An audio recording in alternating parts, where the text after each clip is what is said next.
Assalamualaikum warahmatullahi wabarakatuh. Materi kali ini mengenai uji hipotesis. Jadi pada materi kali ini kita akan belajar menentukan hipotesis dari suatu permasalahan dan kita juga akan mempelajari pengujian hipotesis tersebut, apakah benar atau salah. Hipotesis statistik adalah pernyataan atau dugaan mengenai karakteristik satu atau lebih populasi. Sampel acak dari suatu populasi itu kita dapat ambil dan informasi pada sampel acak tersebut kita dapat gunakan untuk menentukan apakah hipotesis tersebut kemungkinan besar bernilai benar atau salah. Jadi cukup dengan sampel acak kita bisa menentukan apakah dia benar atau salah ya hipotesis yang kita berikan.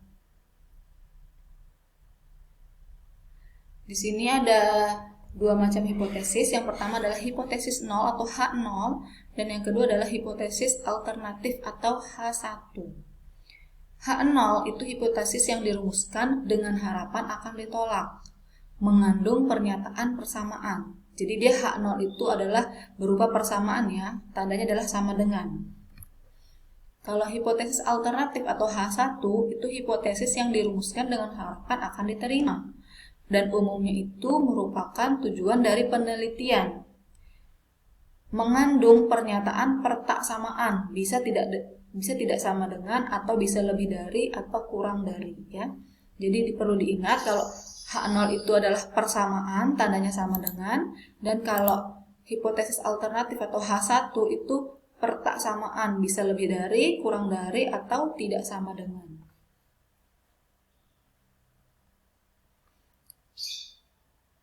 Di sini ada wilayah kritik, wilayah penerimaan, dan nilai kritik. Wilayah kritik adalah wilayah yang menghimpun semua nilai yang membuat H0 ditolak.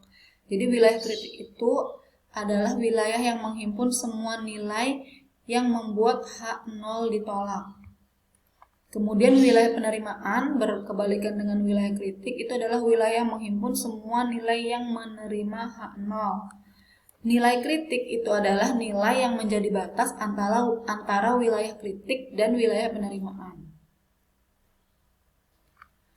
Berikut ini adalah tipe kesalahan dalam uji hipotesis. Keputusannya ada dua, yaitu tolak H0 atau terima H0.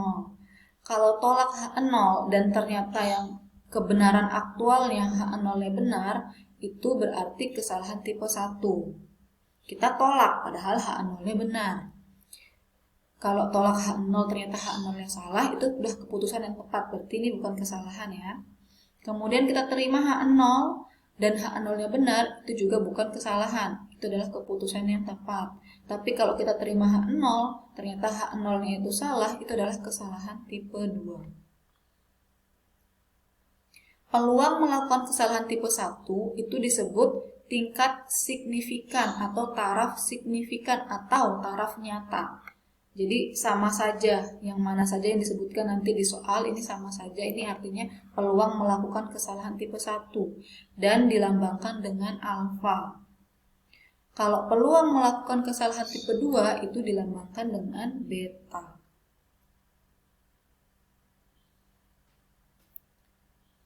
Misalkan theta suatu parameter populasi. Di sini ada dua uji hipotesis, yaitu yang satu arah dan yang dua arah. Kalau yang satu arah, H0-nya tetap ya sama dengan, kalau H0 ini pasti tetap sama dengan, tapi H1 ini bisa beda-beda, bisa lebih dari, bisa kurang dari, bisa tidak sama dengan.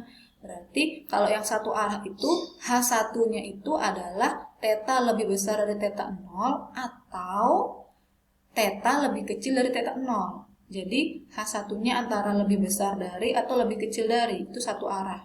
Tapi kalau dua arah, theta itu tidak sama dengan theta 0. Tandanya adalah tidak sama dengan ya. Kalau satu arah tandanya lebih dari atau kurang dari. Kalau dua arah tidak sama dengan.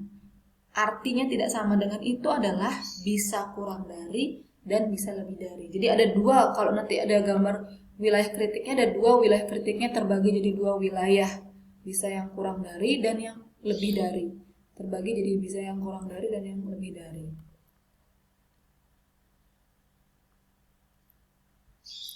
Nah, kalau yang ini, yang satu arah yang lebih besar, itu wilayah kritiknya terletak di kanan ekor sebaran statistik. Kalau yang ini, yang kurang dari, wilayah kritiknya terletak di kiri ekor sebaran statistik. Nah, yang ini yang saya bilang dua arah, itu wilayah kritiknya dipisah menjadi dua bagian yang sama ya, masing-masing itu sama besar wilayahnya dan terletak di kiri dan kanan ekor sebaran masing-masing. Sebaran statistiknya maksud saya. Berikut ini adalah langkah-langkah uji hipotesis. Misalkan theta suatu parameter populasi ya. Pertama, kita nyatakan H0, theta sama dengan theta 0. Pasti sama dengan ya, karena H0 itu hanya bentuknya persamaan. Kemudian pilih H1 yang sesuai, bisa lebih kecil dari, lebih besar dari, atau tidak sama dengan. Kemudian tentukan taraf nyata alfanya. Kemudian pilih statistik uji yang sesuai, dan kemudian tentukan wilayah kritiknya. Yang kelima, hitunglah nilai statistik uji yang berdasarkan data sampel. Yang keenam, itu adalah keputusannya, tolak H0 jika nilai statistik uji berada di dalam wilayah kritik. Ingat ya, wilayah kritik itu kan berarti wilayah yang menolak H0. Berarti kita akan menolak H0 jika hasil dari yang nomor 5 ini berada di wilayah kritik. Tapi kita akan terima H0 jika hasil dari yang nomor 5 ini nilai statistik ujinya itu berada di luar wilayah kritik. Di luar wilayah kritik berarti dia berada di wilayah penerimaan ya. Nah, berikut ini adalah selanjutnya kita akan membahas uji nilai tengah dan selisih dua nilai tengah. Nah, berikut ini adalah tabel uji nilai tengah. Ini tabelnya sebenarnya tidak perlu kalian hafal, bisa kalian buat resumnya. Tapi nanti kalian harus memahami cara penggunaannya. Ya, saya langsung saja dari tabel ini kita bisa langsung masuk ke contoh agar bisa langsung paham ya. Jadi semua rumusnya ini ada di tabel ini. Nah, berikut ini kita langsung membahas contohnya saja. Contoh yang pertama, sebuah perusahaan alat olahraga mengembangkan jenis batang pancing sintetik yang dikatakan mempunyai kekuatan dengan nilai tengah 8 kilo dan simpangan baku 0,5 kilo. Oke, sampai di sini kita lihat nilai dikatakan mempunyai kekuatan dengan nilai tengah 8 kilo. Berarti ini adalah hipotesisnya ya. Ini adalah mu 0 karena nilai tengah itu mu kan notasinya, dan mu 0 ini adalah hipotesisnya 8 kilo dan simpangan bakunya adalah 0,5 kilo. 0,5.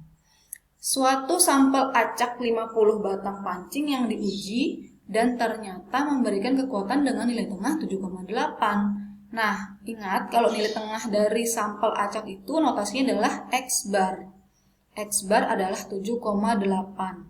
Dan sampel acaknya ada 50, berarti N-nya 50. Lakukanlah uji hipotesis dengan taraf nyatanya 0,01. Taraf nyata apa tadi? Alfa ya. Untuk mengetahui apakah nilai tengah dari kekuatan batang pancing sintetik kurang dari 8 kilo. Kurang dari 8 kilo. Berarti alfanya 0,01 dan kurang dari 8 kilo. Berarti kita ingin mengetahui apakah dia kurang dari 8 kilo enggak nilai tengah dari kekuatan batang pancing itu. Berarti ini adalah H1-nya nanti kurang dari 8 kilo ini. Nah, berikut ini cara menjawabnya ya. Kita sesuaikan dengan langkah-langkahnya. Yang pertama, itu adalah H0-nya. H0, karena kita bicara tentang nilai tengah, otomatis kita berbicara tentang mu. H0, berarti H0-nya itu adalah mu sama dengan 8. Ya, kenapa 8? Karena di sini dikatakan sebuah perusahaan itu dikatakan mempunyai kekuatan dengan nilai tengah 8. Berarti ini hanya hipotesis karena dikatakan. Nah, makanya kita uji dengan mengambil sampel acak sebanyak 50 batang pancing. Kemudian H1-nya itu mu lebih kecil dari 8 karena kita ingin mengetahui apakah nilai tengah itu kekuatannya kurang dari 8 kilo atau tidak. Kalau misalkan lebih dari 8 kilo atau tidak, berarti nanti di sini di H1 ini adalah mu lebih besar dari 8. Oke? Terus yang selanjutnya, taraf nyatanya tuh alfa itu sama dengan 0,01. Nah, statistik uji yang kita gunakan ini tinggal kalian lihat di tabel. Oke, saya balik ke tabel ya. Nah, saya balik ke tabel, saya memakai tabel yang ini, yang pertama. Yang ini. Kenapa saya memakai yang ini? Karena sigma diketahui dan N-nya adalah 50. N-nya 50 berarti lebih besar atau sama dengan 30 ya, makanya kita pakai statistik uji yang ini. Dan berikut ini adalah pilihan H1-nya, bisa lebih dari, kurang dari, atau tidak sama dengan. Kalau kurang dari itu wilayah kritiknya seperti ini, kalau lebih dari seperti ini, dan kalau tidak sama dengan seperti ini. Jadi kalian tinggal melihat ke tabel.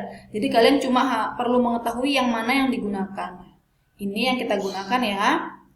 Maka kita menggunakan statistik uji Z sama dengan X bar dikurangi mu 0 per sigma per akar N. Oke, sekarang kita tentukan wilayah kritiknya. Dari tabel kita tahu wilayah kritiknya itu adalah Z lebih kecil dari min Z alfa. Z alfa berarti kita akan mencari nilai dari min Z alfa. Kita lihat di tabel ya. Dan kita peroleh nilai dari min Z alfa itu atau min Z 0,01 itu adalah minus 2325. Berarti Z lebih kecil dari minus 2,325 ini adalah wilayah kritiknya. Nah, kalau kita gambarkan seperti ini ya, kan ini kurva normal. Z itu kan normal ya, distribusi normal. Jadi ini gambar kurvanya, kita lihat. Nah, di sini adalah wilayah kritiknya. Kenapa? Karena Z kurang dari min 2325. Z kurang dari min Z 0,01. Berarti kurang dari berarti sebelah sini ya. Di sebelah sini. Berarti ini adalah wilayah kritiknya. Dan yang ini semua yang bukan diarsir ini adalah wilayah penerimaannya atau terima H0. Yang ini tolak H0. Jadi, selanjutnya kita akan menghitung nilai statistik ujinya dengan N50, sigmanya 0,5 dan X barnya 7,8. Kita langsung masukkan ke rumus statistik ujinya Z ini. Langsung kita masukkan ke rumusnya dan kita peroleh minus 2,828. Minus 2,828 itu di mana? Di sini atau di sebelah sini? Di kirinya Z, di kirinya minus Z 0,01 atau di kanannya minus Z 0,01. Ternyata dia di kirinya ya, lebih kecil dari ini kan. Min 2,828 berarti dia masuk di sini, wilayah kritik sini. Karena masuk ke wilayah kritik berarti kita harus tolak H0. Berarti keputusannya adalah tolak H0. Apa artinya kita tolak H0? H0 ini adalah mu sama dengan 8. Berarti kalau kita tolak H0 berarti kita terima H1 ya, kebalikannya. Berarti nilai tengah dari kekuatan batang pancing itu kurang dari 8 kg. Jadi kalau kita tolak H0, keputusannya adalah ya H1. Kalau kita terima H0 berarti keputusannya adalah H0. Seperti itu ya.